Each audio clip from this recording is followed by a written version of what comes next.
Улсын хэмжээнд 100 мянга гаруй хөгжлийн бэрхшээлтэй иргэн байгаагаас цэцэрлэгийн насны 2 мянган хүүхэд байна. Тэдний 60 гаруй хувь нь цэцэрлэгт хамрагдаж чадахгүй байгаа юм. Харин одоос 2 сарын өмнө Тэмжин өрлөг цэцэрлэг ашиглалтанд орж, Сонгон хайрхан дүүргийн 60 гаруй хүүхэд сургуулийн өмнөх боловсрол эзэмших боломжтой болжээ. Ажил хөтөлбөрөөр эрхэлдэг. Сонгон хайрхан дүүргийн хэмжээнд нийт 800 орчим хөгжлийн бэрхшээлтэй хүүхдүүд байдгаас 60 гаруй нь Тэмүжингийн андууд тусгай хэрэгсэл цэцэрлэгт хамрагдаж байна.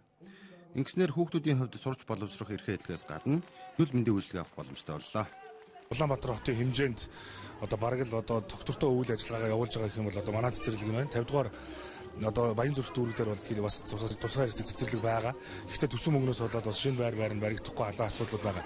Тэр хөгжлийн бэрхшээлтэй иргэдтэй хандсан үйл ажиллагаануудыг явуулахгүй бол бас үнэхээр болохгүй юм нөхцөл байдал үүссэн. Өнөөдөр Улаанбаатар хотын энэ утаа хөрсний бохирд бол үнэхээр хөгжлийн бэрхшээлтэй иргэд бид анхаарал халамж тавихгүй болохгүй. Хөгжлийн бэрхшээлтэй хүүхдүүдийн эрүүл мэндийн асуудлыг шийдэх тал дээр эрүүл мэндийн яамны зүгээс анхаарч ажиллана. Мөн үүний зэрэгцээ тус цэцэрлэгийн хүүхдүүдэд томоогийн эсрэг вакцин хийлгэж өгнө гэж эрүүл мэндийн сайд Саран гэрэл хэллээ. Сүүлийн үед Дауны синдромтой, аутизмтай хүүхдүүд бол ер нь эцэг их автоо хамгаалалтын садныхаа хараа халамжинд байж байгаа. Улсаас төдийлөн дэмжлэг үзүүлж чадахгүй байгаа. Оншинж бүрэн тавьж чадахгүй байгаа ийм нөхцөл бүрдэж байгаа. Тийм учраас бид нар бас гадаадын туршлагатай орнуудтай эрдэмтэн профессортай ажиллаж энэ чиглэлээр нь ажиллахаар төлөвлөсөн байгаа. Тус цэцэрлэгт хөгжлийн бэрхшээлтэй хүүхдүүдийн ээжүүд ажилладаг.